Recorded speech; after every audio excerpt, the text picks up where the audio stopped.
Então, eu vou falar aqui para a Anne poder ver a gente, ouvir bem. Vou ficar aqui do ladinho de vocês, mentira, meio na frente. Não queria ficar na frente de ninguém, mas está difícil. Já sei. Pronto! Oi, Anne, boa noite a todos, a todas, a todos. Estamos aqui abrindo a nossa residência artística em processo. É a 7ª, né? Esse trabalho começou em 2013, então já tem alguns anos aí, uma vez que é bienal. Essa residência, a gente transita pela linguagem da improvisação, produzindo processos de criação e sempre usando como estímulos olfativos, né?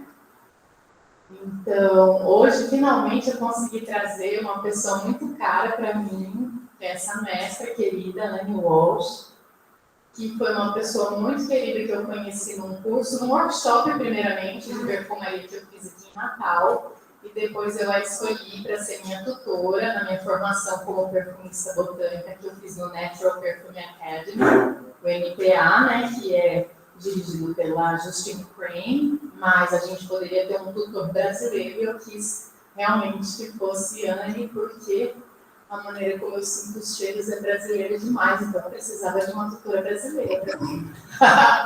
Né, Anne? A Anne tem formação na área de biologia, mas já atua na área de perfumaria há muitos anos, é uma profunda conhecedora dos mistérios dos aromas. Ela foi tradutora de 2 grandes livros, né, na área de perfumaria, que é o Arte da Perfumaria do PS, também o Manual da Perfumaria Botânica e Natural da Justine, que é a base do NPA, né, um dos livros base da formação dos perfumistas botânicos da NPA.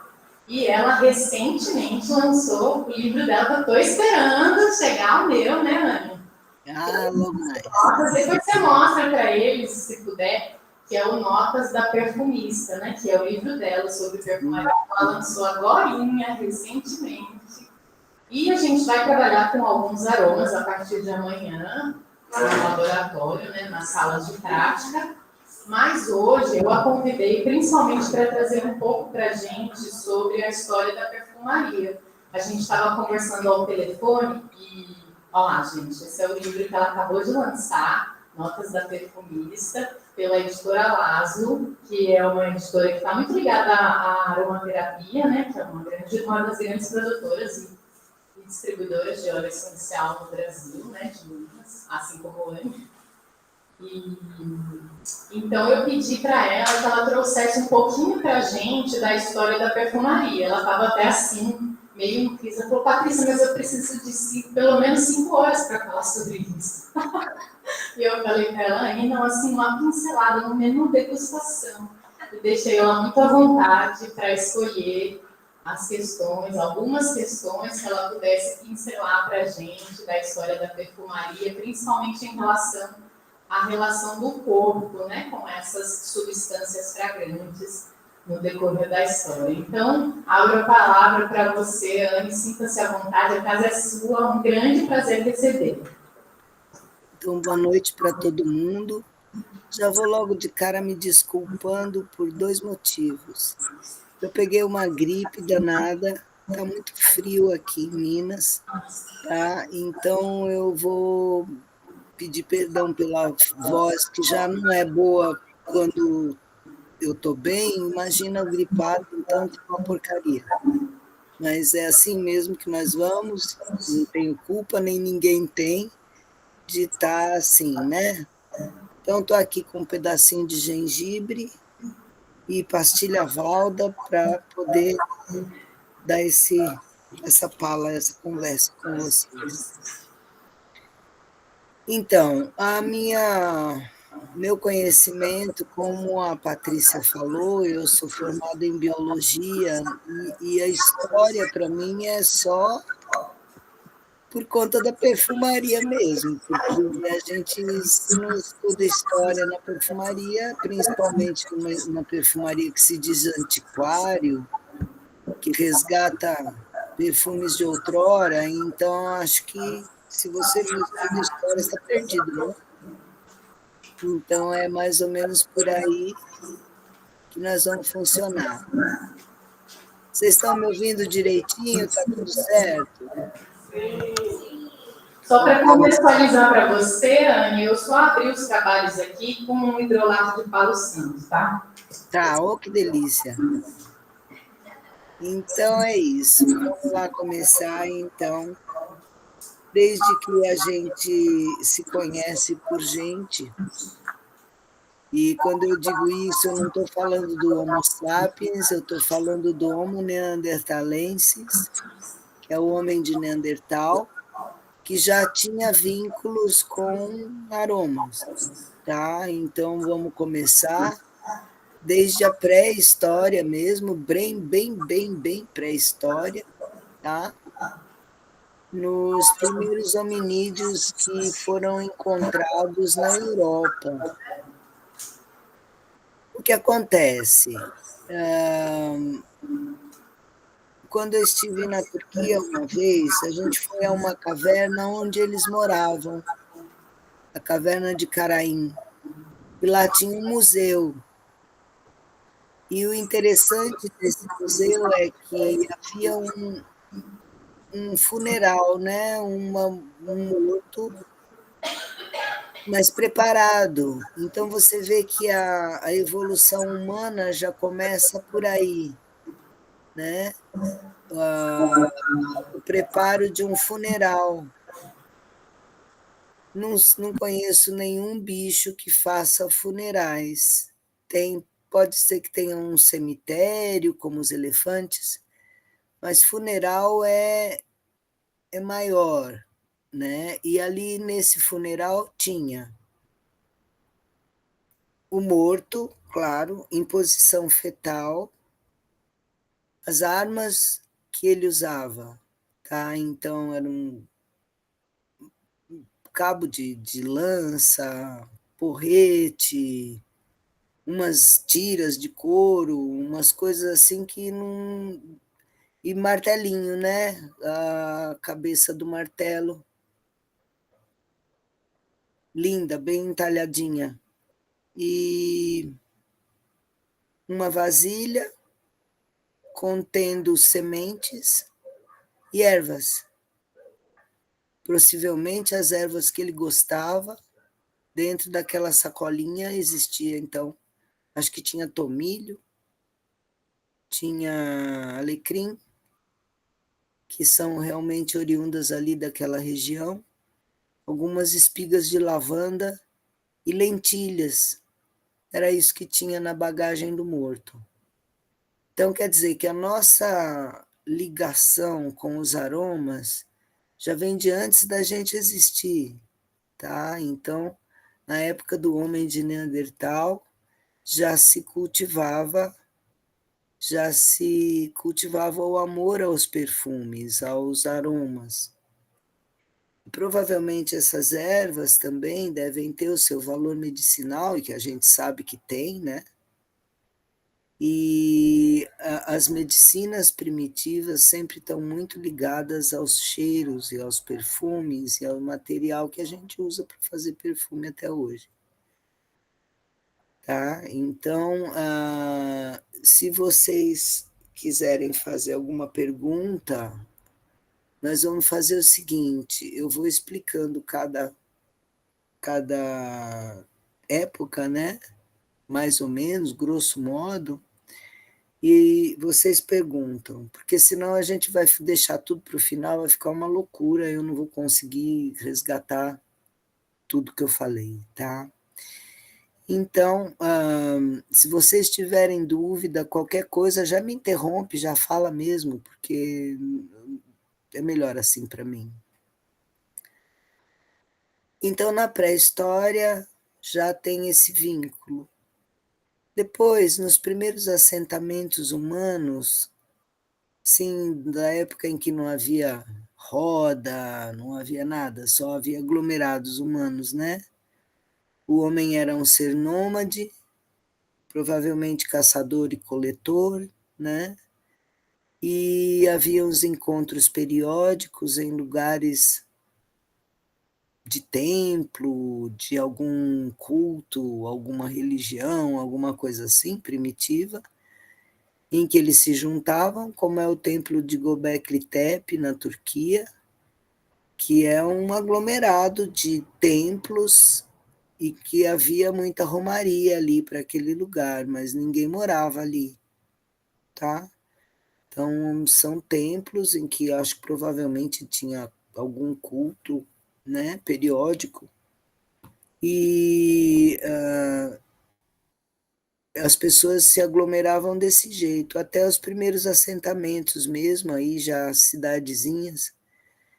Também nessas cidadezinhas, as primeiras que aconteceram, né, na humanidade, ali pela época de Ur, da Caldeia, vocês devem ter algum, se alguém tem algum conhecimento de Bíblia, né, entende que Abraão, que é o pai das religiões dos livros, é oriundo de Ur, na Caldeia, tá? E a Caldeia é ali perto da Turquia mesmo, no Iraque, na Turquia, no Irã, ali por aquela região do Crescente Fértil, né?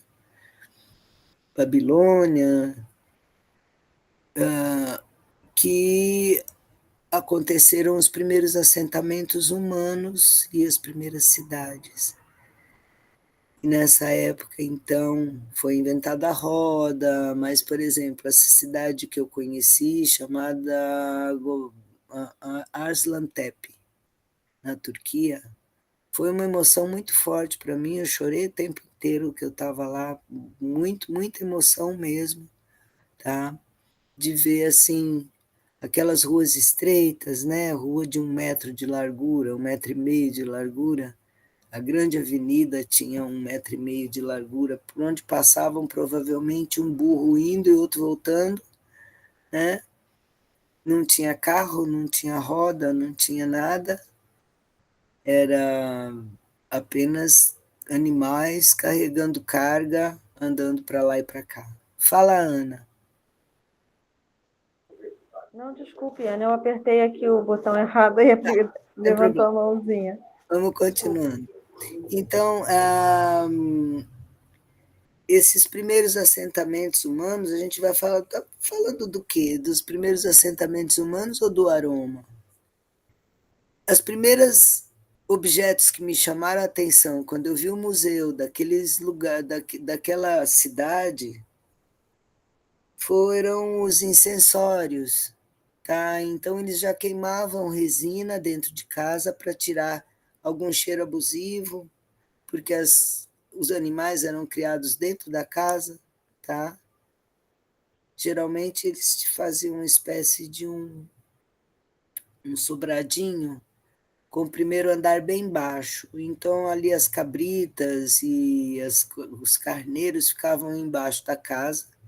Inclusive, o calor deles era bom para que aquecer os andares superiores, né? Que eram onde estavam as pessoas.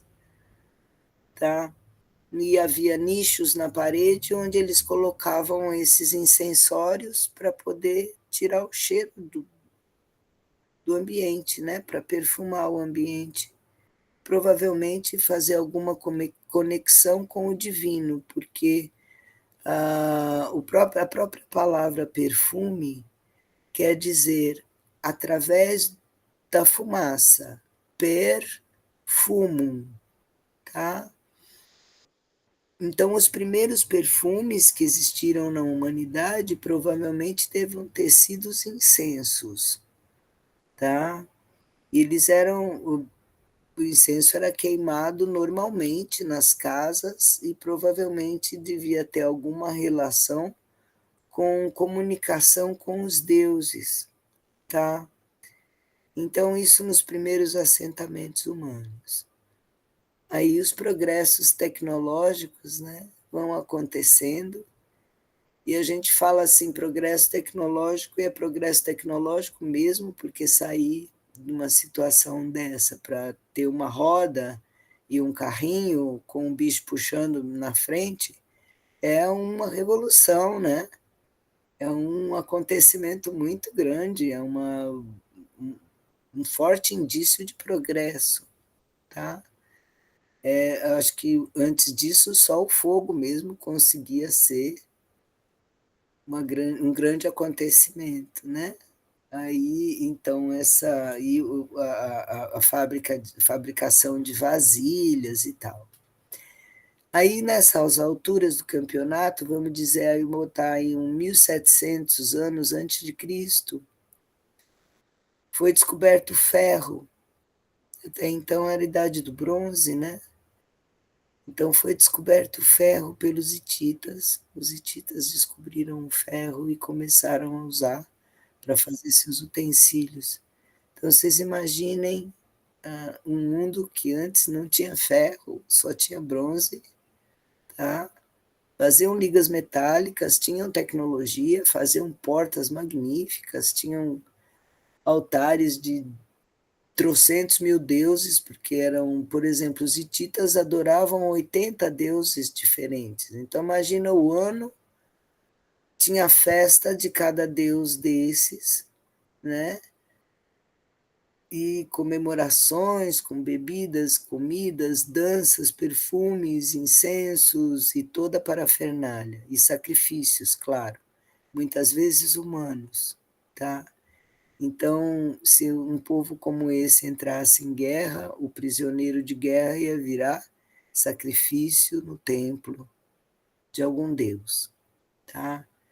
Também por essas idades cegas aí, foi inventado sabão. Os primeiros sabões, o que seria? Sacrifício nos templos, tá? Com as fogueiras para assar as carnes, né? Para fazer as oferendas, era tudo na base da fumaça. A fumaça era a comunicação com os deuses, né? Então, queimava-se tudo e essa fumaça sagrada ia subir para os céus, comemorar o Deus e tal. E a gordura do bicho ia caindo em cima da cinza, e a água que saía do templo era melhor para lavar a roupa. Vocês estão entendendo? Que era sabão de cinza, o que estava acontecendo ali, mistura de cinza com a gordura dos animais, ia se transformando em alguma coisa alcalina que lavava a roupa melhor. Quando chovia, a água do templo era melhor para lavar a roupa do que as outras águas. Tá? Então, foi assim que foi descoberto. Os primeiros sabões foram feitos a partir da cinza com gordura animal. Tá?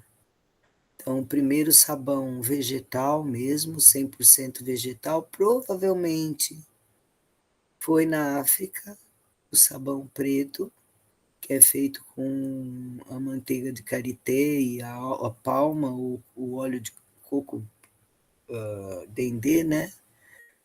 Então, esse era o sabão africano. E o sabão de Alepo, que é asiático, da Síria, tá? Que é o sabão de oliva, com bagas de louro.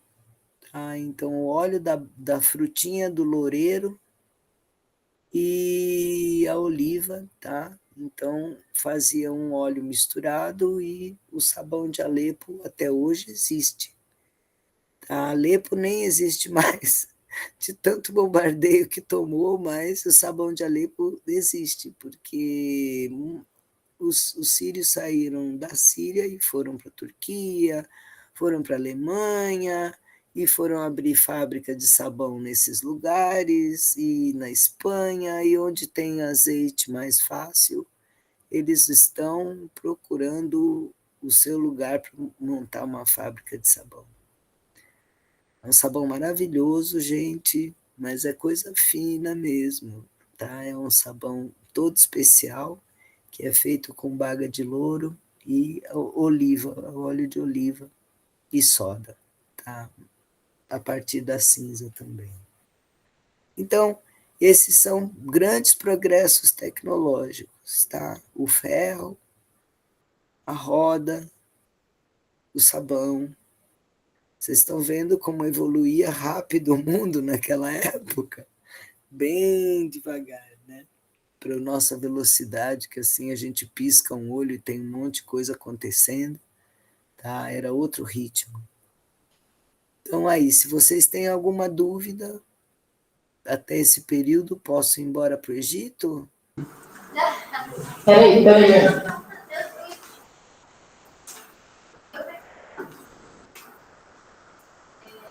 Anne, você poderia repetir sobre o sabão? O sabão você disse africano, você disse vários? Ah, tá. São dois. Novamente? São dois sabões, tá? Antigos da mesma idade, provavelmente 4.000 anos de idade hoje em dia, tá? Um deles é o sabão de Alepo, que é oriundo da Síria, tá? Que é azeite de oliva com bagas de louro misturados, dois óleos, óleo de baga de louro e óleo de oliva misturados. E ele é um sabão muito antisséptico, muito limpante. Alepo é muito estranha, a cidade que a gente foi visitar em 2010 e ainda não tinha acontecido a guerra, né? A guerra civil lá. E tudo na cidade é lavado com sabão de Alepo, tá? O degrau da escada, os cantinhos, o chão, a roupa, tá? O seu banho, tinha uma pedra de sabão de Alepo no meu banheiro, no hotel, tá? A pele, o rosto, o bebê, todo mundo usa sabão de Alepo naquela cidade para lavar tudo. A cidade cheira a sabão de Alepo. É espetáculo, é realmente especial. E esse sabãozinho, ele é cicatrizante. Quando a mãe vê o bebê com o ralado no joelho, vai, lava com aquele sabão, deixa um pouquinho de sabão em cima da ferida para cicatrizar logo, tá? Então, esse sabão é especial. E, da mesma forma, é o sabão africano, que é o sabão preto, é feito com manteiga de karité e óleo de dendê, tá? Então, são essas duas gorduras que fazem o sabão africano. Também é espetacular, também é cura, é remédio também. Então, vocês vão vendo que os remédios e as coisas que curam são produtos feitos a partir de botânicos, tá? Gorduras vegetais, ou então gordura animal também. Sabão era feito com gordura animal, tá? Os primeiros sabões realmente eram os sabões dos templos, tá? Então, saindo desse momento histórico, a gente vai para o Antigo Egito. O Antigo Egito também muito ligado aos perfumes, aos incensos, aos cultos dos deuses. No Antigo Egito, de manhã se queimava incenso, bem cedinho de manhã. O aroma do olíbano, incenso, ele é estimulante, ele faz você se conectar com o ambiente em volta. Ele é limpo, é um cheiro que pode perdurar o dia inteiro na sua casa. Quando chegava lá para fim da tarde, mais ou menos, não, quando chegava no meio-dia, se queimava mirra. A mirra tem um cheiro muito pungente quando queimado, parece borracha queimada. Meio doce, mas é muito invasivo. Então, um cheiro assim que é para a sua tarde render. E também curava muitos males. E no final da tarde, bem no último momento do dia, era queimado o caife, que é um incenso feito de 16 ingredientes diferentes. Esse incenso é muito especial. É maravilhoso. Eu conheço muito porque na nossa escola tem um curso especial de fazer caive. Existe uma receita, essa receita está inscrita no Papiro de Ebers, também está inscrita em muitos templos, porque em todos os templos do Antigo Egito tinha uma sala de fazer unguento, de fazer mumificação, de fazer perfume, de fazer incenso, de culto, realmente. Aí sim, no Antigo Egito, a perfumaria era inteira voltada para a devoção aos deuses, tá? Só para vocês terem ideia, esse incenso caife, que é feito com 16 ingredientes diferentes, e ele é feito em uma quinzena. Você começa ele na lua nova, então deveria ter começado a fazer ontem, anteontem, tá? Começa a fazer na lua nova e vai até a lua cheia fazendo, tá? Cada dia você coloca um ingrediente.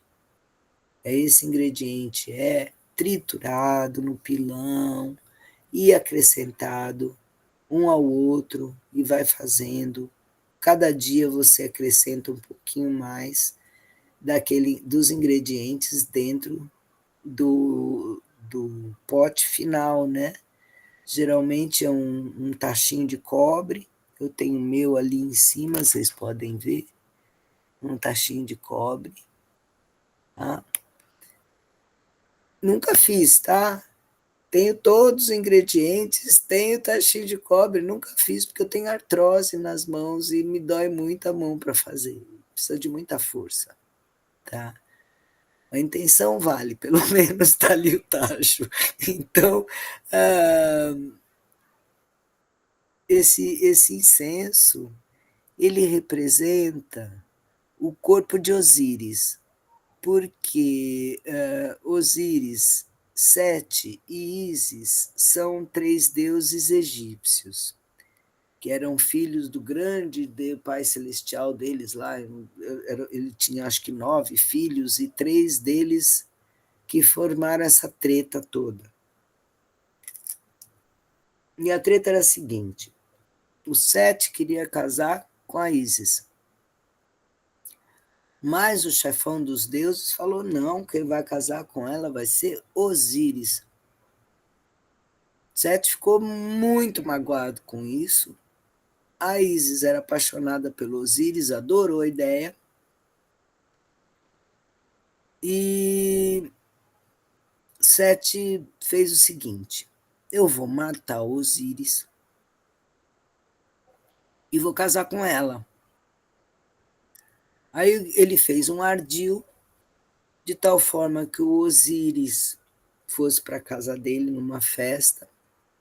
Ele embebedaria o Osíris, colocaria ele dentro de uma caixa, cortaria o corpo em muitos pedaços e cada pedaço ia ser distribuído pelo Egito inteiro. Então ele fez isso. Aprisionou Osíris dentro de uma caixa, um caixão, né? E cortou os membros do Osíris, cortou o Osíris, esquartejou o Osíris em 16 partes. E ele colocou essas partes em 12 lugares no Egito. E procuraram a Ísis, então, essa deusa, falou, não, eu preciso juntar, eu preciso reconstruir o meu amor, eu preciso ressuscitar. Foi a primeira ressurreição da história, na verdade, tá?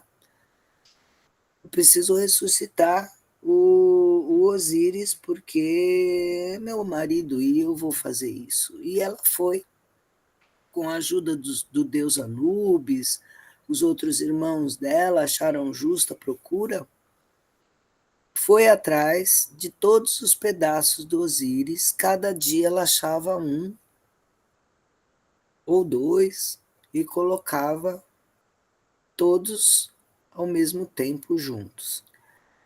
Então, o que é o Caife? O Caife é isso. São as 16 partes do corpo de Osíris que estão esparramadas em 12 localidades diferentes, que você vai juntando à medida que você vai construindo o incenso. Tá? Olha que representação mais interessante. Tá? A deusa ia construindo o corpo do marido e a pessoa, o sacerdote, vai fazendo o incenso com a mesma dedicação, com a mesma adoração, com o mesmo culto. E quando chega no final da construção, você tem ali os 16 pedaços. E quais seriam esses ingredientes?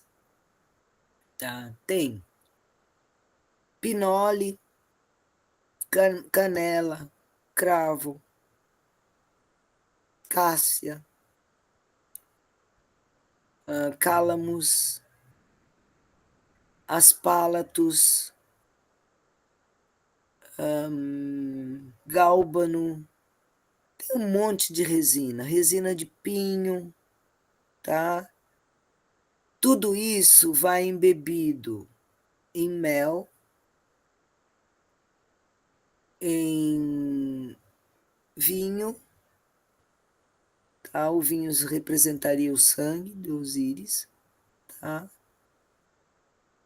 E uva passa, damasco, sultana, aquela uva passa branca, tá? Tudo isso, a massa seria carne do ser lá do Osíris. E aí vai compondo tudo, faz a mistura, amassa bem, e aí divide em bolinhas que são queimadas todo fim de tarde. Legal, né? Então, isso aí é a primeira ação, a primeira atitude, o primeiro perfume composto que foi feito na humanidade, tá? Ele é muito mais antigo, por exemplo, que Cleópatra, que era a bruxa dos perfumes. A Cleópatra que a gente conhece, a famosona tal, ela é a Cleópatra sétima. Então já havia 7 rainhas chamadas Cleópatra no Egito, ela foi a 7ª. Tá? Eu tinha até o nome dela anotado aqui, que eu acho que ela é tão... O nome dela é Cleópatra Filopator Neateia, tá? Rainha de Kemet. Egito não era chamado assim. O nome antigo do Egito é Kemet, tá? Então, esse daí era o primeiro perfume, mas depois deles apareceu um unguento secreto de Min, que é o deus lunar da fertilidade. A fórmula era para ungir as estátuas desse deus, né? Passava por cima dele um óleo, tá? Requeno, que era feito a partir do fruto da algaroba, com canela, magete, que eu não sei nem o que é isso, gordura de boi perfumada com resina de pinho, aspálato, rizoma de junco, baga de zimbro, pinhões. O conhaque, que se preparava na mesma data anualmente, era usado nos ritos iniciáticos de Osíris. Tudo isso enfeitado com o lótus azul.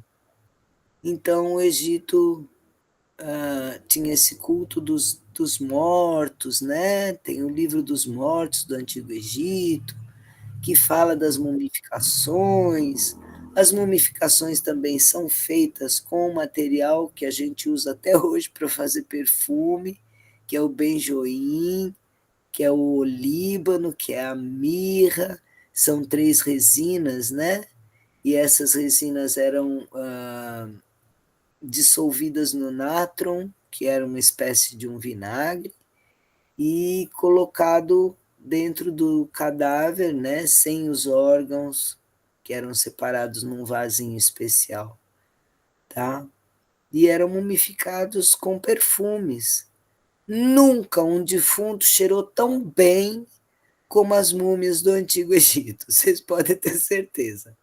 Nunca, tá? Foi a época em que os defuntos era tudo perfumado, tá? Deixa ver o que mais que a gente pode falar do Egito. A Cleópatra, claro. A Cleópatra era exagerada. Ela não somente tomava banho de leite, mas era leite de jumenta misturado com água, claro que não é só leite, tá? Mas ela já sabia, provavelmente, dos benefícios do ácido hialurônico contido no leite para a pele de uma pessoa madura, que morreu com 39 anos, imagine só, tá? Cleópatra morreu super jovem para os nossos padrões, tá? Mas ela morreu com 39 anos e já se sentia muito velha, então ela tomava banho de leite de jumenta, com ervas, flores. Ela era apaixonada por rosas, ela era apaixonada por jasmim. Diz que as velas do navio dela eram impregnadas com óleo de jasmim, de tal forma que o rio Nilo ficava recendendo a jasmim. Ela, para atrair Marco Antônio, ela encheu uma sala fez um tapete de cerca de 20 centímetros de espessura de pétalas de rosa para ele pisar. Tá? Então era a bruxa dos perfumes, a Cleópatra. Ela gostava de andar cheirosa e fez diferença para a humanidade. Tá? Com certeza, se o nariz dela fosse bonito, a humanidade teria tomado outro rumo. Tá certo? Então, vamos saindo do Egito e vamos falar um pouco, que essas alturas era também concomitante, tá? Na China havia um culto de perfumes também, tá? Com aromas diferentes, a cássia chinesa, a madeira de aloe, que é o oud, que é uma madeira muito interessante para nós perfumistas, tá? Deixa eu ver na China o que tinha mais. O cedro do Himalaia, os mantos, tá? Então existem flores maravilhosas na China, tá? Laranja, flor de laranjeira, ai, que delícia, flor de laranjeira, né? Então, tudo isso tinha na China. Jasmim, claro, onde você vai para jasmim, até rima com Pequim, né? Então, jasmim também tinha lá. Na Índia também havia bastante perfume. Gente, a Índia tem, putz, milênios de perfumaria, né? Então, vamos combinar que eu acho que é o país que mais nos ensina sobre aromas, é a Índia, hoje em dia, porque lá nasce tudo que é cheiroso tem na Índia. É jasmim, tem 2, 3, 4 tipos de jasmim, frangipane, aquela amarelinha, como chama? Marigold, cravo de defunto, né? Aquele amarelinho, calêndula. Todas as flores que você pensar na ideia tem na Índia, tá? E boa, e cheirosa, e maravilhosa. Tá? Não sei qual esterco que eles usam, já sabendo que é esterco humano mesmo, tá? Tudo bem. Mas se é para uma boa causa, até isso a gente faz, né? Então, também a Índia, o que tinha a Índia de espetacular naquela época? A Índia tinha as especiarias, gente. Quando a gente fala na civilização, a gente fala em especiaria. Pô, mas o que tem a ver especiaria? Gente, especiaria é tudo de bom para preservar alimento. Você imagina naquela época, num calor danado ou num frio danado, você ter alimento e não poder preservar no inverno, por exemplo, passar um inverno cheio de neve com fome? Não é possível. Então tinha que guardar alimento, tinha que preservar o alimento. E nem em todo lugar havia sal, por exemplo. Tá? Quem morava muito para o interior nem sabia da existência de sal marinho. Tá? Às vezes tinha salgema, como é o caso do Paquistão, que tem bastante sal, né? Aquele sal cor-de-rosa bonito. Mas a preservação dos alimentos vale muito colocar uma pimenta do reino, uma canela, tá? Um cardamomo. Isso tudo preserva muito bem os alimentos, além de que aromatiza, se eles já estiverem meio fedorentinhos, né? Dá uma boa disfarçada com o cheiro da pimenta, por exemplo, tirar o catinguelê lá do bicho apodrecendo. E era muito procurado a especiaria para poder preservar alimento. E aí começaram as caravanas, né? As caravanas da Lua maravilhosas, que vinham as rotas, eram diversas rotas da seda, não é uma rota só, mas que vinha da China e vinha descendo pelo Himalaia para a Índia, passava na Índia, pegava especiaria, ia distribuindo por aquele Oriente, tá?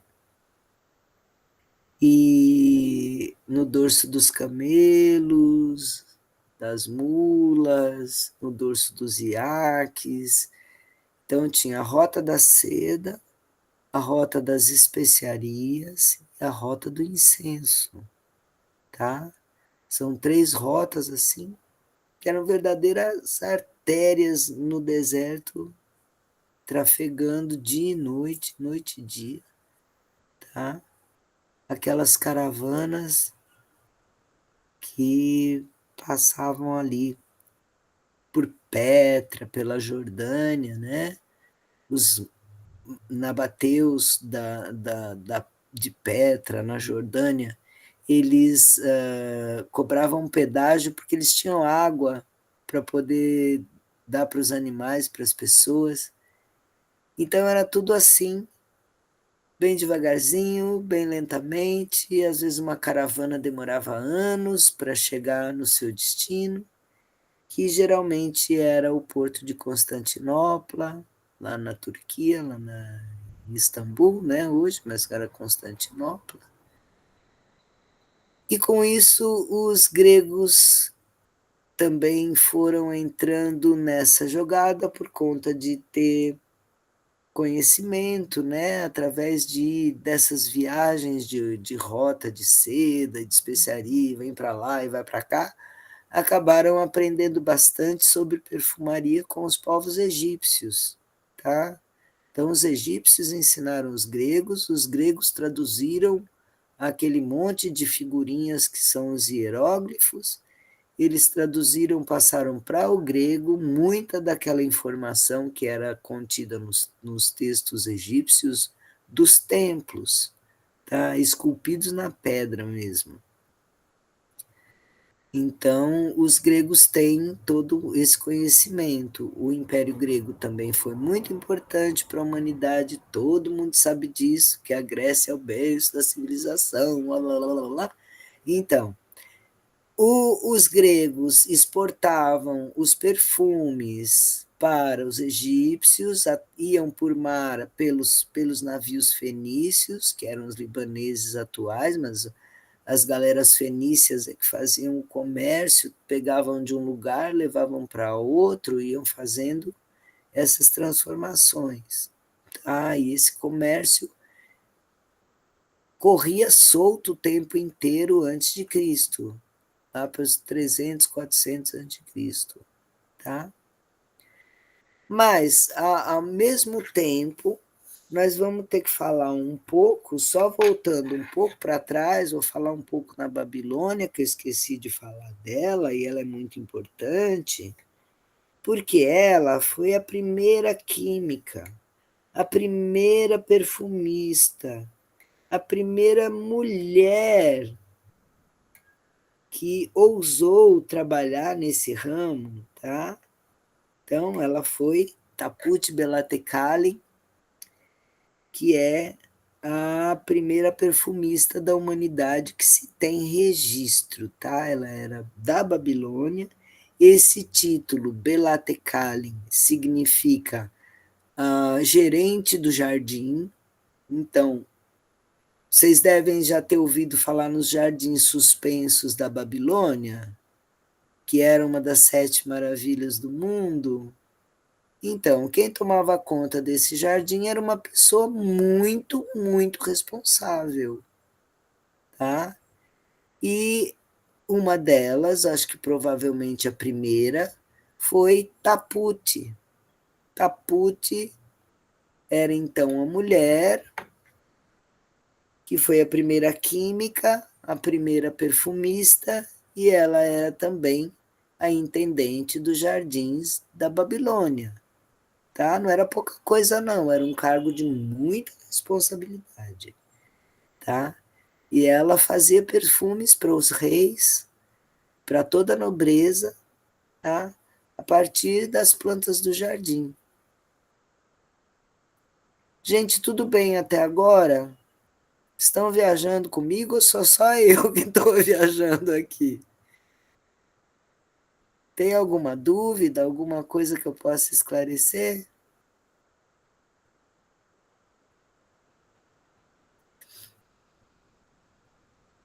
Liga o microfone.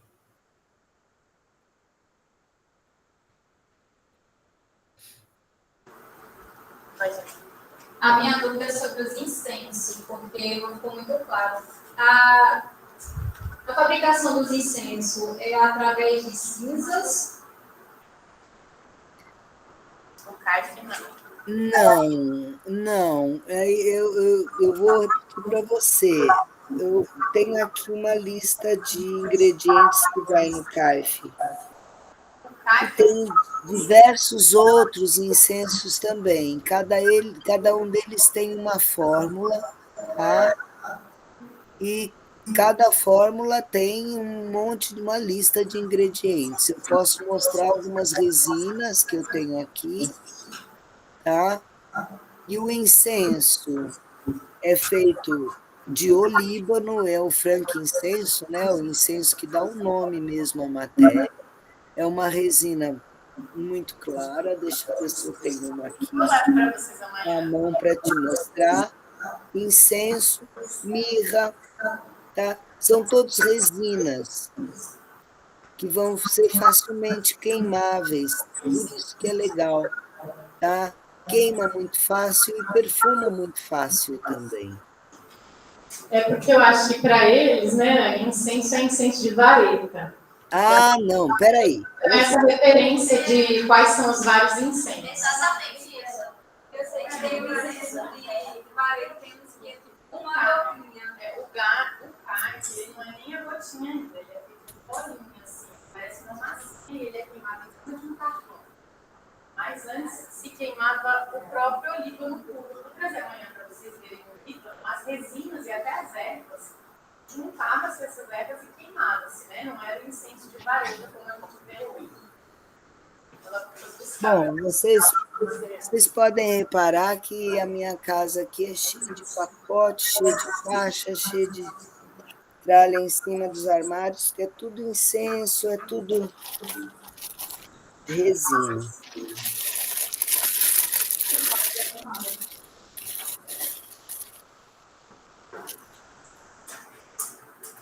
Esse aqui... Ao vivo ela traz tudo, gente. É pena que a gente não... Ó, isso aqui é mastica negra, é uma resina.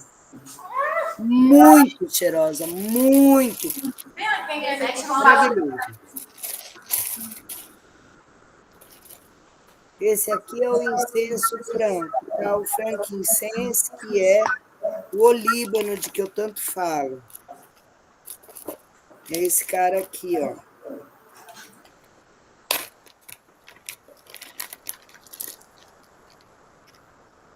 Deixa eu ver se eu consigo mostrar para vocês. São umas pedrinhas, assim. Tem umas pedrinhas, são de resina, tá? É uma resina muito cheirosa. Que coisa, aquele incenso, quando o padre está lá rezando a missa, ele queima. Aquele que vai na igreja. Ah, é o mesmo incenso que o Gaspar levou para Jesus quando era bebê, lá, o rei mago. Bem esse danado aqui. Chama Boswellia carteri ou Boswellia sacra. O sacra é o do Gaspar, o rei Gaspar.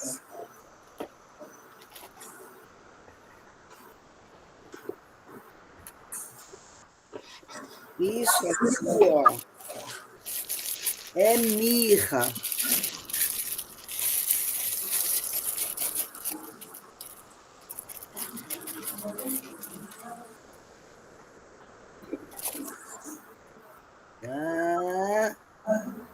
Tá? Que é outra, mais vermelhadinha. Ela tem cheiro de gente. Sabe quando a gente acaba de tomar banho? Ela tem cheiro de pele humana. Tem muito a ver com a nossa pele, a mirra. Vocês vão ter baseado na mirra para vocês. Então, tá aí. Que são algumas resinas. Para eles, Zane, que eu fiz um perfume meio Sol e Flor, mas Sol e Mirra, né? Que é baseado na mirra. Vou trazer para eles amanhã. Inclusive, ela falhou. Foi uma prova. Então, o legal mesmo seria vocês poderem passar um para o outro o cheirinho dessas pedrinhas maravilhosas que eu tenho e que amo tanto. Tá? Uma despeseira só para ter. Adoro, adoro. Bom, e o mundo se movia em cima desses incensos e esses perfumes, porque a partir daí você fazia perfume, você fazia cosmético, tá? Os romanos e os gregos gostavam de infundir nos óleos de oliva, por exemplo, pedrinhas de incenso, de mirra, e passar na pele e ficava muito bom. Eu não sei por que a gente não faz isso ainda hoje. Eu faço, né? Eu não sou boba nem nada, tá? Que do alto dos meus 72 aninhos ainda estou sem muita pelanca por conta dessas resinas maravilhosas, tá? Então, você usa óleos, por exemplo, como o óleo de moringa. Os egípcios usavam direto o óleo de moringa. A gente chama de moringa, mas eles chamavam de ben, óleo de ben, tá? Então, o óleo de moringa, ele era o veículo, tá? Como dizia, o solvente de fazer perfume no Egito Antigo, tá? Hoje é muito difícil de encontrar óleo de moringa. O que eu consegui pegar, eu pego. Tá aí a Gui que não me deixa mentir sozinha, né, Gui? Então, o óleo de moringa é maravilhoso, tá? Então, eles infundiam essas resinas todas no óleo de moringa para passar na pele, para suavizar a pele, para proteger do sol, porque o sol do Egito era muito forte. Então, para cuidar do seu corpo, tá? Além de ser comunicação com os deuses, também servia como cosmético. E era importante ter cosmético no Antigo Egito. Eles tinham muitas medidas de higiene, por exemplo, raspar a cabeça. Todo mundo era careca e todo mundo usava peruca, tá? Os pobres usavam peruca de sisal, de corda, de papiro, e os ricos de cabelo de outras pessoas, ou de cavalo, ou de crina, ou de seda, ou sei lá, tá? Mas usavam peruca, eles não tinham cabelo porque cabelo dava piolho. E ninguém queria ter piolho, todo mundo era limpinho, tá? Vocês vão ver quando que começou a sujeirada na vida, né? Então, depois do Egito, a gente falou dos gregos, agora vamos falar um pouco do romano, porque o romano, pelo amor de Deus, né? Os romanos tinham os banhos que eram fenomenais. As termas romanas eram fantásticas. Eles aprenderam a tomar banho com muitos povos que foram encontrando nas conquistas, mas principalmente com os povos do Oriente. Eles entraram em contato e eles viram que tomar banho era uma prática muito gostosa. Então, o que eles faziam? Eles procuravam lugar onde havia alguma atividade vulcânica e que fazia com que as águas fossem aquecidas, né? Que nem as termas do Rio Quente, aqui no Goiás.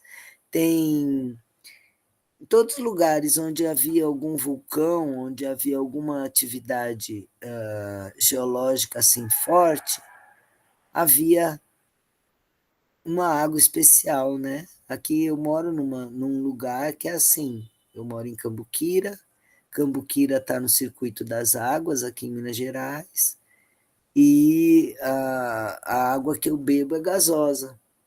Legal, né? Então, você pega a água no parque, não precisa nem abrir a torneira, a água jorra dia e noite. Você vai, pega aquela água, bebe, e ela é gasosa de dentro da terra, tá?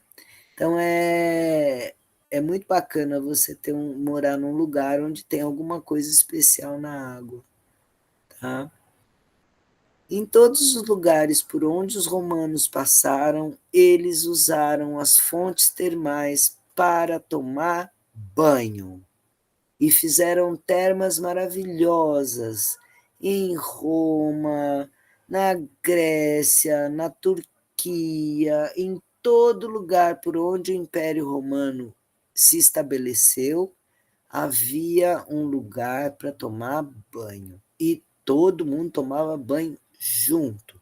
Tinha um piscinão, inclusive colocavam, porque geralmente o piscinão era de água corrente, botava até os cavalos para tomar banho, tá?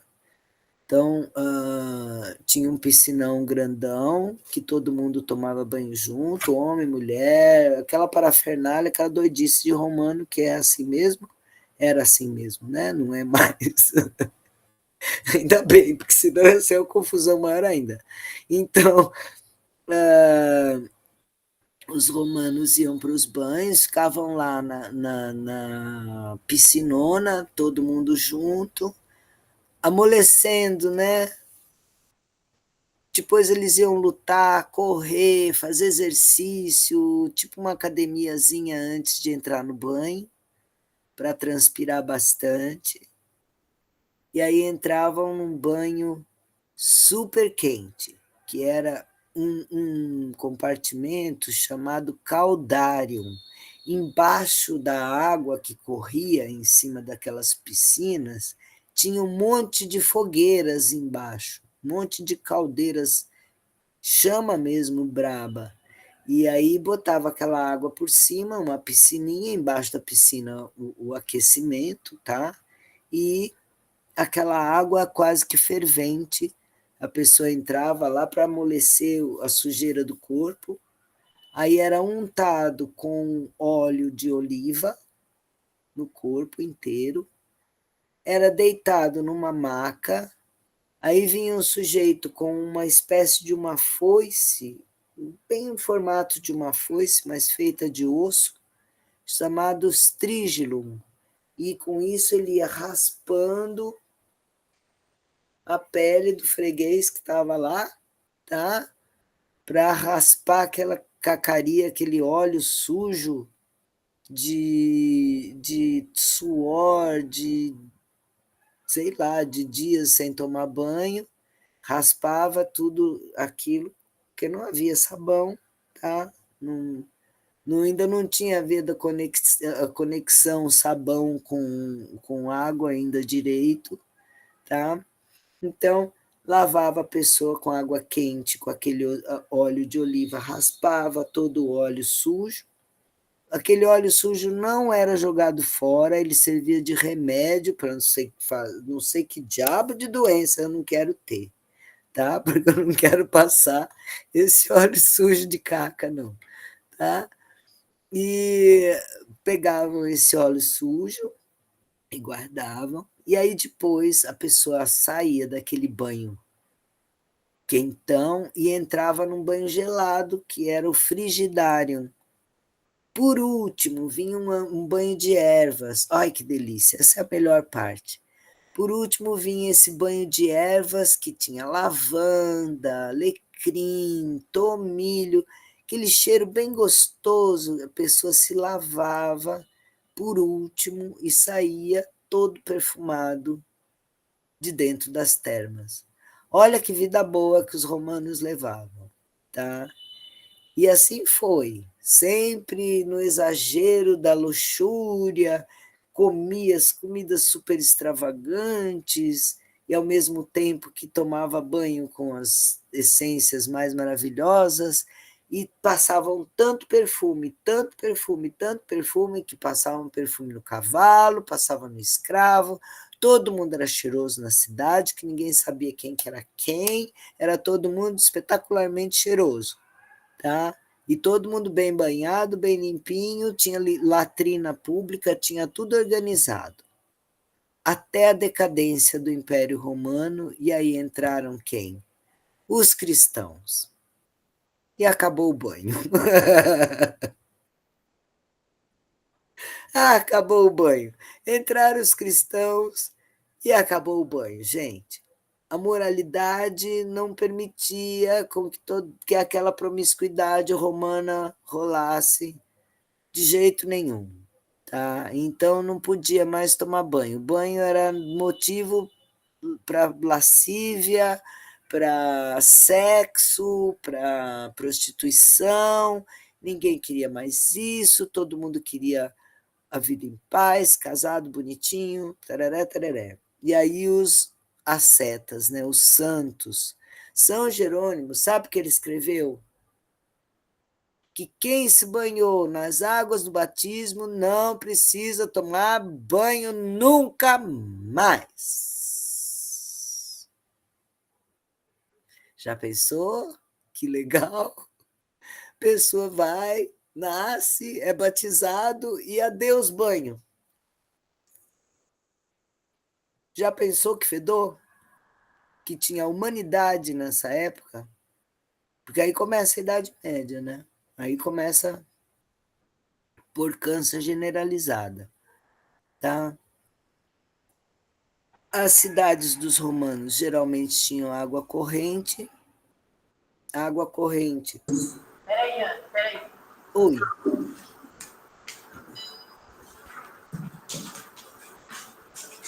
Oi, Ana, sou eu aqui. Eu tenho uma pergunta a respeito ainda das termas, que você disse que todo mundo saía perfumado, até cavalo, até escravo. É. Havia diferença, assim, você poderia, pelo cheiro, estabelecer diferenças sociais? Sim, com certeza. Tá?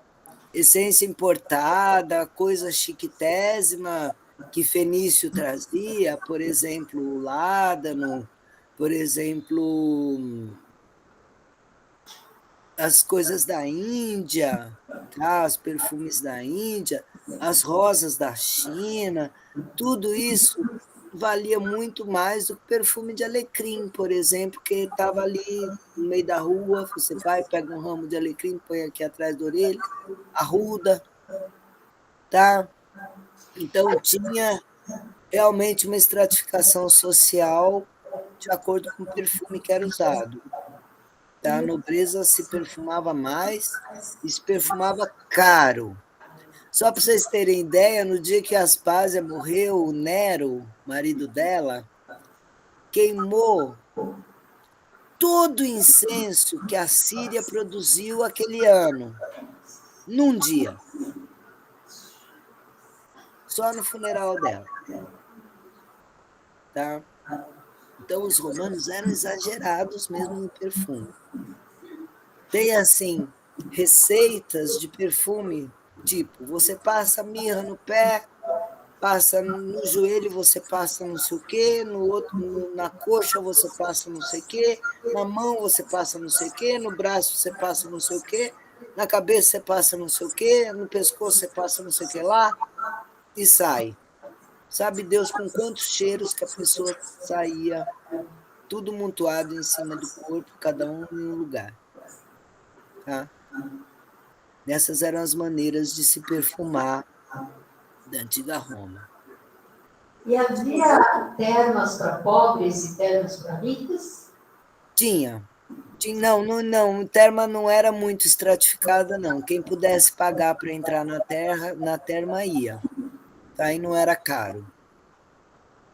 Aí tinha, claro, os serviços, né? Se você passar o estrígeno no seu próprio corpo, o seu próprio estrígeno provavelmente ia sair mais barato do que com o massagista. Né? Deve ser assim. Devia, né? Eu não sei muito direito, não, né? Não é do meu tempo, digamos. Tá certo, obrigada. Tá? Mas eu estava pensando em chegar até PS, gente, até Revolução Industrial, mas eu acho que não vai dar. Tá? Nós já passamos de 1 hora aqui conversando e eu estou no Império Romano e tem chão ainda até dizer chega. Tá? Faça o possível, Anny. Acho que dá para a gente ir até umas 8h30, 8h45 para finalizar. Tá bom, então vamos lá, vamos rápido. Sair do Império Romano, eu quero passar essa Idade Média correndo, porque a Idade Média é só fedor, não tem cheiro nenhum, tá? A Idade Média é assim, o boom do fio de dentina. Por quê? O esgoto era jogado na rua, tá? Você fazia xixi cocô no urinol à noite, jogava de manhã pela rua assim afora, cuidado com quem está passando. Às vezes não, às vezes a propósito jogava mesmo na cabeça do coitado, tá? Às vezes escravos eram obrigados a carregar tonéis de cocô e xixi pelas ruas para fazer uso em outros lugares, por exemplo, servir de cerco para a plantação. Peraí, só um pouquinho, tem mais uma pergunta aqui. Tá. Oi, Anny, boa noite. Boa noite. Pedro. E eu tenho uma pergunta muito específica que, assim, enquanto você fala dos banhos, das piscinas, de toda a diversidade que a gente imagina, né, enquanto uma pessoa convertente já pensei, tipo, será que nesse momento existia alguma espécie de culto ao corpo perfeito, a questão de... Não! E, no caso, se existiam pessoas com corpos parecidos com o meu, né? Não deixo de imaginar. Será que existiam pessoas também com algum tipo de deficiência, com algum tipo de questão? Como é que isso era visto, como é que isso era posto nessa época? Assim? Não tinha muito isso, não. Era tudo corpo, tá? E a terma era uma coisa muito social, era legal, porque você discutia política, você fazia amor, você falava preço do cavalo, fofocava sobre o gladiador que estava na moda, Tá entendendo? Era assuntos diversos, todo mundo junto, fazendo suruba e tomando banho.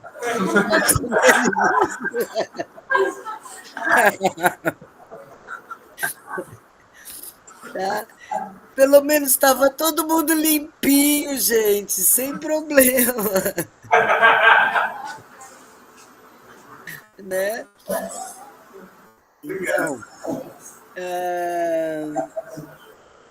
Então, na Idade Média, o que aconteceu foi, então, a regressão de todos esses costumes de higiene e começou, assim, as cidades a federem muito. Quanto maior a cidade, maior a fedentina. Era podre em todo lugar.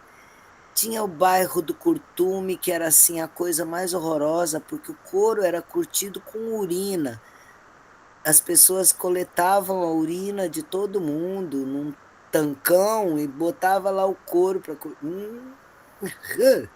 né? Botava o couro ali para curtir e os perfumes só serviam para mascarar esse fedor horroroso que tinha, tá? Para vocês terem ideia, na França, Palácio de Versailles, que tinha lá o rei Luís XIV, o rei Sol, blá, blá, blá. O castelo não tinha um banheiro, não tinha água corrente, era tudo feito no quintal, as pessoas desciam, iam lá para o jardim fazer cocô, xixi, tá? Era feito em todo lugar, não tinha o capricho de se cavar uma fossa, não, era tudo ali mesmo. Aquela promiscuidade toda, aquela imundície toda.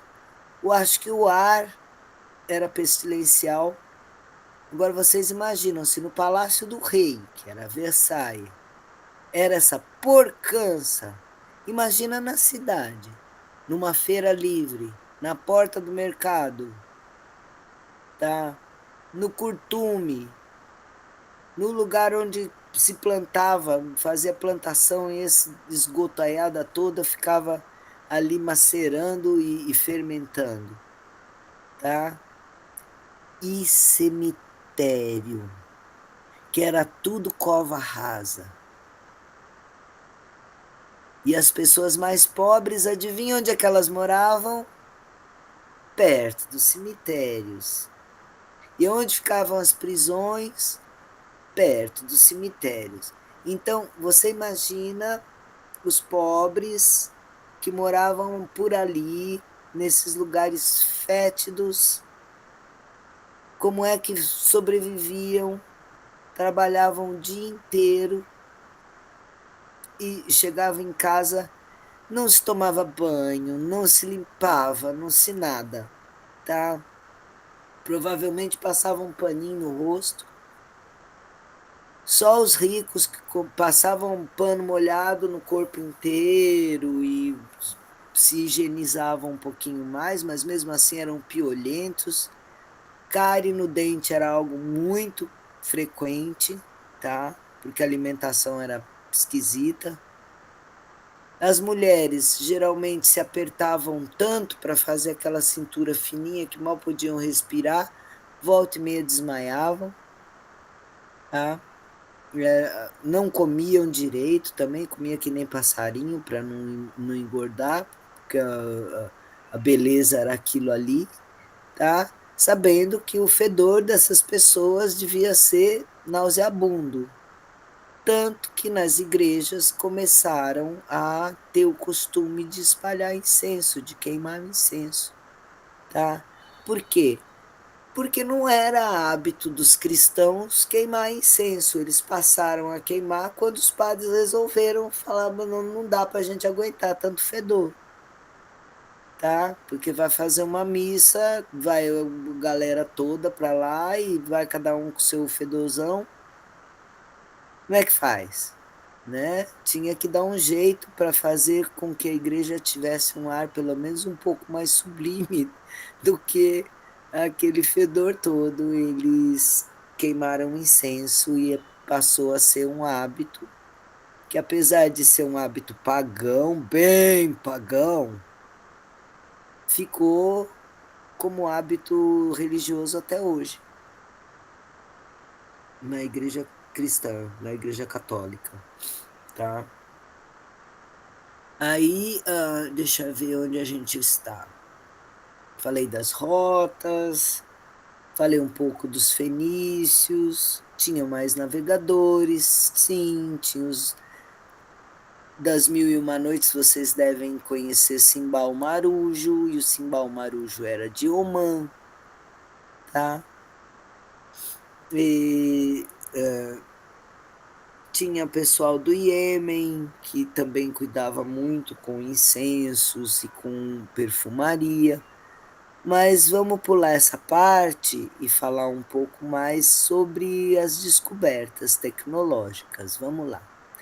A grande descoberta tecnológica da Idade Média para nós, perfumistas, foi a serpentina do condensador do destilador, que quem descobriu foi Avicena, um persa que trabalhava com rosa, tá?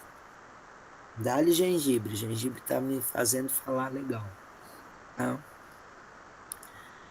E a rosa, ela é muito regeneradora da pele, de outros problemas também, dos olhos, tá? Os olhos cansados, você lava com água de rosas. E a Avicena tratava muitas doenças com água de rosa. E ele resolveu fazer a serpentina, inventou a serpentina no condensador dos destiladores de óleo essencial. E a partir daí começou a obter óleo essencial de rosa, um óleo que pairava em cima da água que era destilada da rosa. E esse óleo essencial começou, não somente ele, tá? Começaram também a destilar melhor, né, de maneira mais eficiente, porque a alma do destilador, na verdade, é o condensador, que é que vai pegar aquele vapor e vai transformar em líquido novamente, né? E o condensador melhorou a eficiência, começaram a fazer óleos essenciais de diversas flores e plantas e ervas, tá? Inclusive resinas também. Então, a partir daí começaram os óleos essenciais, né? Outra conquista da Idade Média que foi importante é também a associação da medicina com a perfumaria. São duas coisas interessantes, porque aí a gente fala em aromaterapia hoje em dia, né? E a aromaterapia nada mais é do que curar com óleos essenciais, que é o que se fazia naquela época, tá? Aí entra a peste, as pestes, as doenças. Claro que você morando num ambiente insalubre como esse, imundo como eram as cidades da Idade Média, não admira que iam aparecer doenças. Só que as pessoas tinham a cabeça muito atrasada e achavam que o fedor do lugar é que causava doença. Os miasmas chamavam, né? Que os miasmas é que causavam as doenças. Quando, na verdade, o fedor é consequência da doença, né? Quem causa a doença é bactéria. A gente sabe disso hoje, mas eles não sabiam, tadinhos. Eles achavam que era o fedor que causava a doença, tá? E não a doença que causava o fedor, tá? Então, eles tentavam sanear, limpar, mas nunca conseguiram muito. Só depois da Revolução Francesa é que começaram realmente a tomar conta desse tipo de problema, né? De higiene, na verdade. porque até então era, inclusive a botânica nessa época não existia, ninguém conhecia muito sobre planta, mas não, tá? Por quê? Por causa da religião, que para evitar que as pessoas conhecessem muito sobre planta e a medicina de planta e não sei o quê, que era a escola de Aristóteles, né? E Aristóteles não estava ligado à religião cristã, então ele era banido, os livros dele eram queimados, a biblioteca de Alexandria foi um incêndio só, acabaram com muitos livros. E, na época de Aristóteles, se conheciam 600 plantas diferentes, mas na Idade Média só conheciam 77. Tá? Então, vocês imaginam o retrocesso que a botânica teve na época da Idade Média. Tá? Só depois, na Renascença, que Culpeper foi classificar botanicamente novamente. Tá? Então, a botânica começou na época em que a Avicena estava agindo nessa parte da destilação, tá? Então, fazendo remédios a partir dos destilados. E também resolveram destilar o vinho. E destilando vinho, descobriram o álcool. E a partir daí, os perfumes começaram a ser feitos com base alcoólica. Também os remédios começaram a ser feitos com base alcoólica. Vocês estão vendo como é que vai confluindo, apesar de a gente estar falando de perfume, mas a gente está falando de evolução tecnológica, a gente está falando de história, a gente está falando de sociologia e política, tá? Então, a partir dos anos 1500, mais ou menos, começaram as grandes navegações, tá? E as grandes navegações eram para quê mesmo? Para comprar especiaria nas Índias, não era? Então, era tudo em torno do aroma. E as especiarias eram utilíssimas. E ao invés do porto de Constantinopla, agora então era Veneza, o grande porto de recepção dessas grandes especiarias, dessas grandes mercadorias, dos mercadores de especiarias, né? Então eles compravam as especiarias no porto de Constantinopla, trazia para Veneza e vendia para a Europa. Tá? E esse foi o mercado que fez de Veneza a grande cidade que é hoje, né? A grande prosperidade de Veneza foi nessa época. Tá? Aí vamos voltar para a França de novo e a gente vai pegar Luís XV. Luís XIV, coitado, morreu. Ele usava tanto perfume para ver se conseguia suplantar o fedor do Palácio de Versailles. Usava tanto perfume que teve um dia que deu um piripaque nele, deu um bode nele, quase morreu, tá? Provavelmente do fígado, de tanto perfume que ele usava. Ele tomou um bode tão grande que ele não podia nem ouvir falar a palavra perfume, que ele passava mal, tá? Quando ele já estava no fim da vida. Aí depois veio Luís XV. Luís XV também foi uma corte que despilfarrou muito dinheiro em perfume, em roupa, em joia, em aquelas futilidades de gente rica demais, que não sabe o que faz com tanta grana, que acaba ultrapassando o direito de ser desperdiçado, tá? De jogar dinheiro fora. Principalmente quando o dinheiro é ganho a partir do trabalho dos outros, né? Que era o caso deles, né? E o povo foi ficando enfurecido e quando chegou em 1700 e bolinha lá, que começou a Revolução Francesa, Por causa de quê? Porque Maria Antonieta, que era uma louca, a louca do perfume, antes dela teve Caterina de Médici, que era também a louca do perfume, mas isso foi um pouco bem mais anteriormente, né? Ela foi mulher de Luís XIV, né? A Caterina de Médici, ela que levou para a França os perfumes da Itália, tá? Que a França não tinha nada a ver com perfume, ela tinha mais a ver com cortume. Então, os melhores couros eram da região de Grasse. E ela trouxe junto com ela o René Florentin, que era o florentino, que veio junto com ela, e ele era perfumista e bruxo, tá?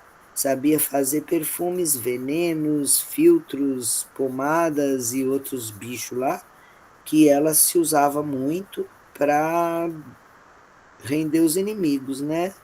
Dava luvas, por exemplo, luvas perfumadas com perfume mortal. A pessoa punha a luva e depois de 5 minutos estava morto, fulminado, tá? Quando não seja inimigo de Caterina de Médici, porque se for, ela vai mandar o René Florentin matar. E era isso que era o grande charme do Luís XIV. Luís XV foi aquele desperdício, e Luís XVI casou-se com uma princesinha linda austríaca chamada Maria Antonieta, que era louca dos perfumes. Não somente isso, ela louca de tudo. Tudo que ela botava o olho, ela queria que virasse moda, tá? Então hoje eu quero perfume de rosa. Toda a corte usava perfume de rosa. Rosa é caro pra caramba, tá? Eu quero colares de pérola que vão até o pé. Então ela ia com colares de pérola que ia até o pé. Toda mulher da corte tinha que ter um colar daqueles, porque senão não podia fazer parte das amigas da rainha, né? E assim foi indo, até que chegou um momento em que a Revolução começou. Teve a tomada da Bastilha, e foi aquela confusão, e o povo querendo matar os reis, tá? Primeiro mataram o marido, mas antes disso eles tentaram fugir. O único problema, ela quis levar a nécessaire, e a nécessaire dela era um armário, era um baú cheio de pomada, cheio de perfume, cheio de cosméticos, cheio de pó, de talco, disso, daquilo, passar na peruca para não sei o quê. Ela foi fantasiada, ela se disfarçou de cavalariço, de um rapaz cavalariço, tá? Botou o uniforme do cavalariço, botou as botinas, enfiou o cabelo dentro do chapéu, fez de tudo, mas o cheiro denunciou, tá? Nunca tinham visto um cavalariço tão cheiroso na vida. Aí descobriram que não era cavalariço coisa nenhuma, que era Maria Antonieta, pegaram ela e decapitaram ela logo depois, tá? Então, até nisso, o cheiro perseguiu a gente, tá? No momento em que Maria Antonieta morre por causa do quê? Da nécessaire que ela estava carregando, cheia de perfume, tá? Depois disso veio do Ancien Regime, veio o Nouveau Regime, que é Napoleão Bonaparte. Napoleão Bonaparte, só para vocês terem ideia, ele morreu de úlcera no estômago, né? E ele tinha úlcera porque ele bebia água de colônia, tá? Ele gastava 200 litros de água de colônia por mês. Ele bebia na água, ele passava no cavalo, ele passava nas pernas, quando estava em campanha, tomava banho de água de colônia, tá? E pedia para Josefina, a mulher dele, para ela não se perfumar, nem tomar banho, quando ele estava para chegar, porque ele gostava do cheiro dela, tá?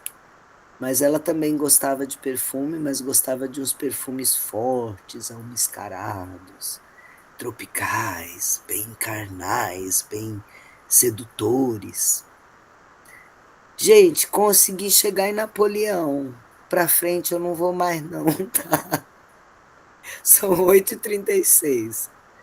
Falei 1h30. Tá bom assim? Vocês querem mais? Tá bom, tá bom. Pô, deixa eu te pedir só um chorinho. Eu queria, depois eu vou abrir quem quiser fazer mais perguntas, mas eu queria fazer uma bem específica e responda como você puder, não precisa ser nada longo. Mas, assim, acho que você traçou vários pontos da história, né? E essa característica não só das relações, né, que as pessoas vão tecendo com o seu próprio corpo, mas as relações culturais, sociais, ambientais, enfim. E quando você fala, por exemplo, das navegações, a primeira coisa que eu penso, né, é que o Brasil não foi descoberto, né, o Brasil já estava aqui, e eu me lembro muito de você, com os indígenas também, e essa pesquisa com os cheiros do Brasil. Então, eu queria que, se você pudesse dar esse chorinho, essa palhinha, né, sobre como é que você vislumbra, como é que você vê, assim, essa questão. Gente, o Brasil tem cheiro bom demais. No Brasil e o povo indígena, essa vivência que você teve, que você já fez lá, se você pudesse contar um pouquinho sobre isso. Bom, falar dos indígenas, para mim, eu sou suspeita. Eu adoro eles, todos eles. Acho assim que esse lugar é deles, né? E tenho muita identidade. Eu tenho trabalhado mais com os pataxós da Bahia, do sul da Bahia, e é uma gente cheirosa, sim, tá? Uma gente muito cheirosa. Eles usam muito a mescla, que é o breu branco. A mescla deles é seiva pura ainda, não é resina dura, tá? Em muito lugar a gente vê resina dura, mas a deles é a seiva pura ainda, muito melequenta. E eles usam muito a aroeira também, a pimenta rosa, o óleo de coco, tá? Tem uns aromas que se põe na comida, da patioba. E com isso eles fazem muitos perfumes também, de flor. Eu tenho 2 alunas indígenas na Natural Perfume Academy, Marcia Tapi, e as 2 fazem ungüentos, fazem medicinas, usam o conhecimento que elas têm das plantas que são curadoras e que são perfumosas e fazem as medicinas delas. Também eu entrei em contato há algum tempo atrás, não muito, mas gostaria que tivesse sido mais, mas infelizmente a vida é o que acontece, não o que a gente quer. Eu tive um contato com os índios Runicuim, os indígenas de lá do Acre, e os Runicuim estavam interessados em aprender a fazer sabão de cinza, mas eles têm um acervo que vocês não têm ideia da quantidade de óleos essenciais que eles destilam, a quantidade de óleos essenciais que eles usam como medicina e como perfume também. São lindos os olhos deles, tá? Então ali a floresta amazônica tem um acervo de óleos essenciais que a gente não tem direito de aprender ainda. A floresta vai embora e a gente não vai saber aproveitar esses elementos, essas espécies que eles têm, tá? Pau rosa, por exemplo, é um dos aromas brasileiros que são mais deliciosos do mundo. Pau rosa, o cumaru, fava tonka, né, que todo mundo chama de fava tonka, que chique em francês, né? Fava tonka. Não, é cumaru, a semente do cumaru. A imburana é outra maravilha, tá? A baunilha da América do Sul, chocolate é da América do Sul, cacau, né? Então, nós temos aromas lindíssimos. O palo santo, tá? Que é o guaiaco para a gente. Deixa eu ver o que mais que tem aqui na América do Sul. Sem contar com as coisas dos Runicuim, que é aqueles nomes que é até difícil de falar, Yubi-Maché, Tapuiniti, cheiros brasileiros, que eu não sei descrever para vocês. Tem a Nana com a Oleoteca do Cerrado também, o pessoal do Cerrado tem cheiros maravilhosos para poder fornecer também. Cheiros brasileiros. Mais alguma pergunta? Lene, esse Palo Santo que eu passei aqui na galera é lá de Maio. O hidrolato dela. Mais pergunta, gente? Não? Eu queria só fazer.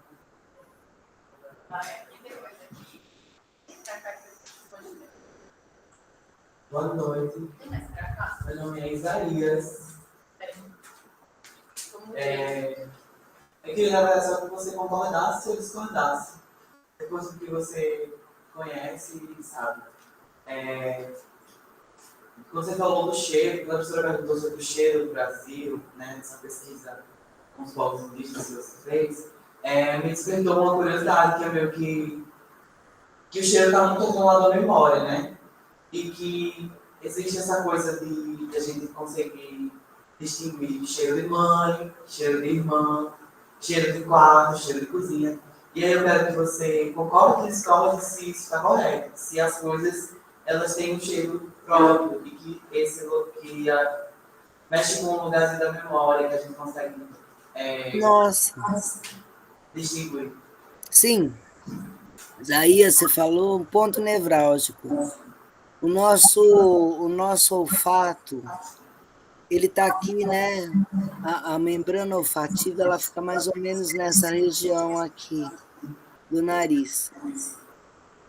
São 2 sinapses, são 2 nervos só, 2 pulsos nervosos, até chegar no sistema límbico, que é responsável pela nossa memória. Então, quando você cheira alguma coisa, é quase que imediato. Se você já conhece aquele cheiro, você identifica. Tá? Então, o cheiro que lembra sua mãe, eternamente vai lembrar a sua mãe, toda vez que você sentir aquele cheiro. Tá? Eu, por exemplo, a primeira vez que eu senti o cheiro de nardo, comprei um óleo essencial de nardo. Na hora que eu botei aquilo no nariz, eu falo, gente, eu já senti esse cheiro não sei onde. Mas eu já senti.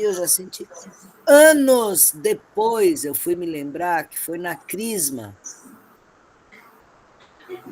O bispo passou o olhinho com um cheiro de nardo na minha testa. Daí eu tinha 8 anos. Eu comprei meu primeiro nardo, eu tinha 55. Como é que eu vou lembrar? Eu já tinha sentido aquele cheiro antes. Tá?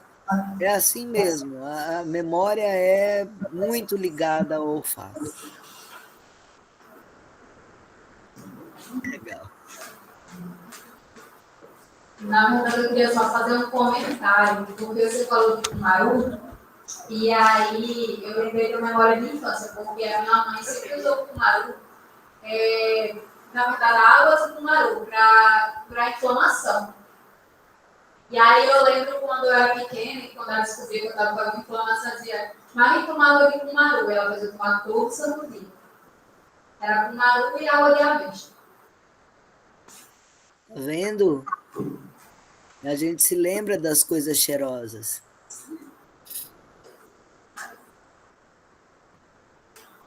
Então é isso. Queria, para finalizar, te agradecer muito pela paciência, por você ter aceito o convite, mesmo sem a gente ter nenhuma verbinha.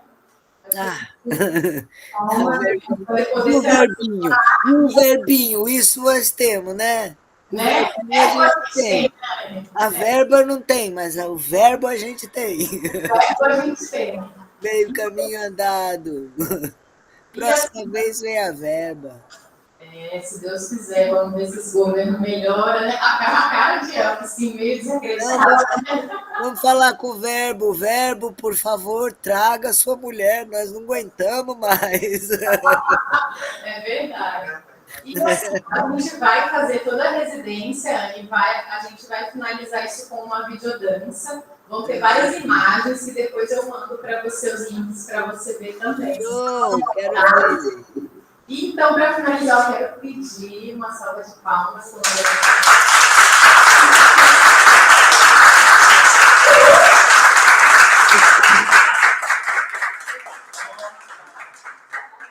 Legal. Espero que vocês tenham gostado e que sonhem bastante com as caravanas da Lua, que é o que eu vou fazer, ou pelo menos vou tentar fazer. Tá legal? Beijão para vocês, boa residência, que tudo corra bem, que seja tudo maravilhoso. Beijo para quem estava assistindo até agora. Beijo para todo mundo. Tchau, tchau, gente. Tchau.